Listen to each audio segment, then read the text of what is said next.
Hola a todos, bienvenidos a este nuestro último capítulo y final de temporada de Más allá de la duda. No se pongan tristes, porque después vamos a volver. Hoy hablaremos de un tema que despierta mucha curiosidad y también muchas preguntas, los avivamientos.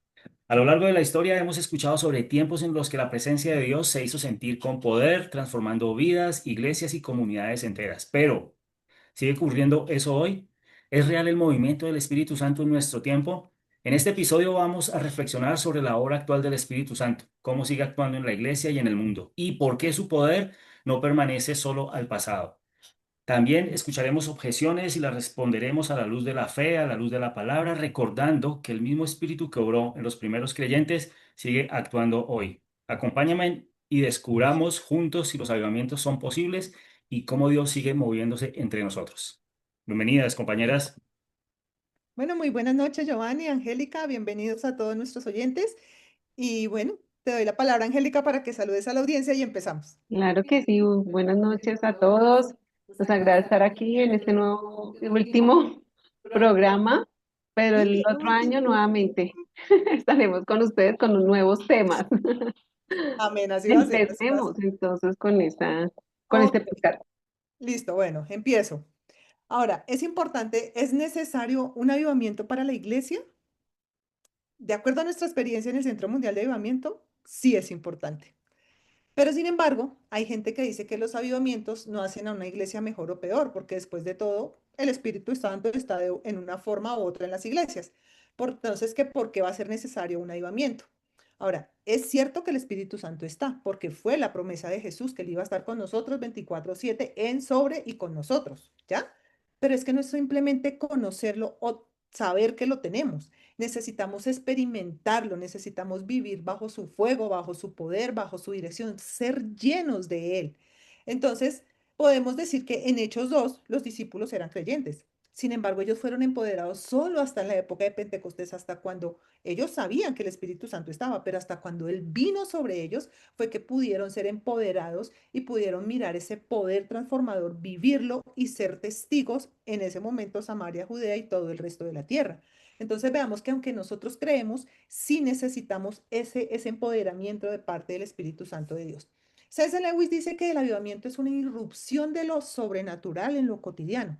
Es la necesidad de que Dios actúe en nosotros en un momento específico y en la iglesia especialmente, para recordar al pueblo que Él está vivo y que está activo.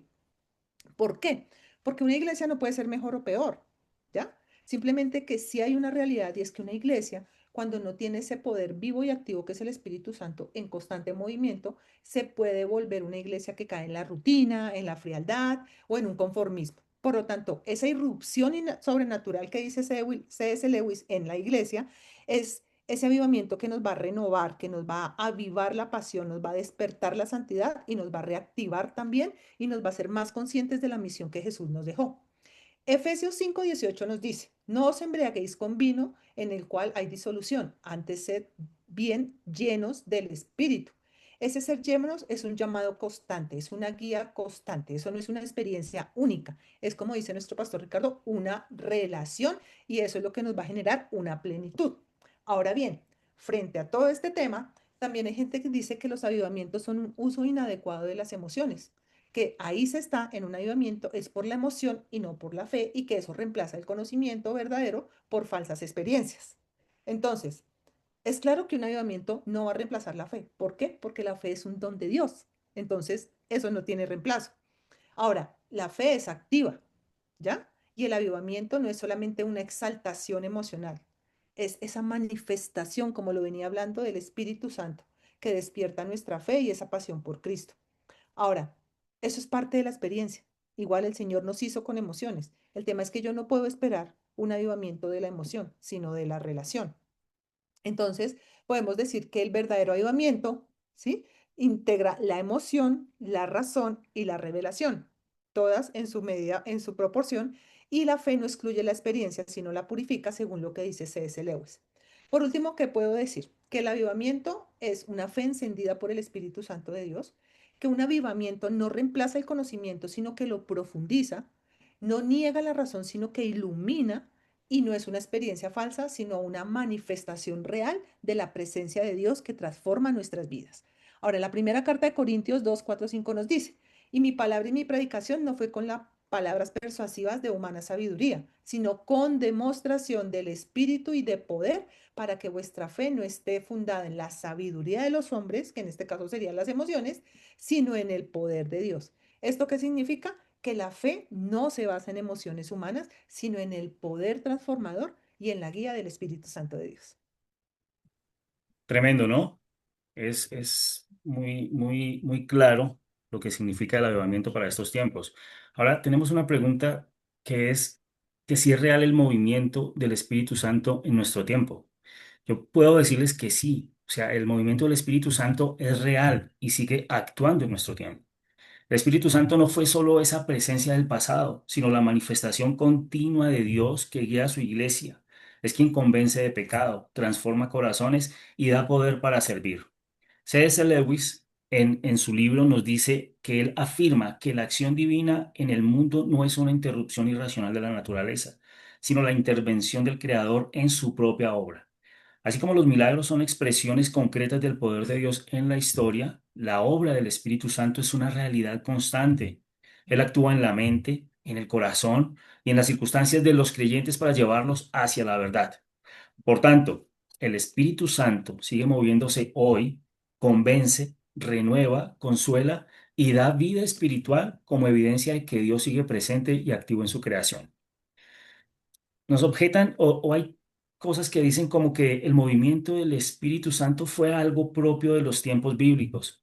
Los milagros y las manifestaciones espirituales fueron necesarios solo para iniciar la iglesia, pero hoy ya no son reales. Todo puede explicarse por causas naturales o psicológicas. Yo a esto puedo decir que Lewis sostiene que negar lo sobrenatural por considerarlo anticuado es un gravísimo error. En su libro, él explica que si Dios existe, no hay razón para pensar que no pueda actuar hoy en el mundo. Además, él lo creó. Reducir todo a causas naturales es limitar arbitrariamente la realidad a lo que la ciencia puede medir. Además, el Espíritu Santo no se limita a lo espectacular. Su movimiento más profundo es interior. ¿Por qué? Porque Él cambia la mente, produce fe, amor y santidad. Esto es el poder de Dios que sostiene la vida cristiana y mantiene viva a la iglesia. Su presencia no terminó con el libro de Hechos. No, no, no, no, no. Él sigue actuando donde hay corazones dispuestos a creer. Lo vemos en Juan 14, en los versículos 16 y 17, y dice, y yo rogaré al Padre y os dará otro consolador para que esté con vosotros para siempre, el Espíritu de verdad, al cual el mundo no puede recibir porque no le ve ni le conoce, pero vosotros le conocéis porque mora con vosotros y estará en vosotros. O sea, es bastante claro. Aquí Jesús promete que el Espíritu Santo estaría para siempre con los creyentes, no solo en la era apostólica. Estos versículos confirman que su presencia y su movimiento son permanentes, visibles en la transformación de vidas y en la acción de la iglesia en el mundo actual. Bueno, compañeros, tengo una pregunta. ¿Son posibles los milagros? Bueno, quiero preguntarles a ustedes, ¿creen en milagros? Soy un milagro, soy un Exactamente. milagro. Entonces, ¿qué Claro podemos que sí. contestar a esta pregunta? Sí, los milagros son posibles. Y como lo acabas de decir tú, Luz Helena, que has recibido un milagro, pues yo también digo que he recibido muchos milagros de parte de Dios. Igual allí en la iglesia Avivamiento vemos milagros los viernes, los domingos, y son milagros poderosos. Los hemos visto en las personas y lo hemos visto en nuestra propia vida, ¿sí? Porque Dios creó el universo y tiene el poder para actuar dentro de su creación. Cada milagro tiene un propósito. Revelar quién es Dios, confirmar su palabra, que es un Dios que sana, y mostrar su amor y su soberanía sobre toda la creación. Bueno, yo tengo también una objeción al respecto. Dicen los milagros no son posibles porque violan las leyes naturales. Si las leyes del universo son fijas, científicamente comprobadas, entonces cualquier suceso que las contradiga, como sanar enfermos instantáneamente o resucitar muertos, debe ser una ilusión y un mito o un engaño. Bueno, yo quiero refutar esto con el libro Los Milagros de Lewis, donde enseña que no, que los milagros obviamente no violan las leyes naturales, sino que son intervenciones sobrenaturales del Creador en su propio sistema. Las leyes de la naturaleza describen cómo funciona el mundo cuando Dios no interviene directamente, pero no puede impedir que Él como autor de la creación actúe en ella. Por tanto, los milagros son posibles si existe un Dios personal que sostiene el universo. Hay una frase también en el libro de Lewis que dice, las leyes de la naturaleza no pueden impedir los milagros, porque son el modo en que Dios hace las cosas ordinarias, no el límite de lo que Él puede hacer. Veamos este versículo que está en Marcos 10:27 que dice, para los hombres es imposible. Es imposible para los hombres, para nosotros, más para Dios no, porque todas las cosas son posibles para Dios. O sea, quiere decir que los milagros son posibles porque Dios es real, poderoso y activo en el mundo. No son una violación de las leyes naturales ni una manifestación del Creador que las estableció. A través de los milagros Dios demuestra su autoridad, su amor y deseo de restaurar lo que el pecado ha dañado. Bueno, concluimos este podcast. De verdad que fue muy interesante eh, escuchar la audiencia, el tema que se trajo. De verdad que tremendamente todas estas dudas, todas estas preguntas. Muchas gracias, compañeros. Dios les bendiga. Nos vemos en otra ocasión. No, a ustedes, muchas gracias, de verdad. Audiencia también. Gracias por todos los seguidores. Gracias. Nos vemos en otra oportunidad. La próxima temporada va a estar mucho mejor, así que no se la vayan a perder.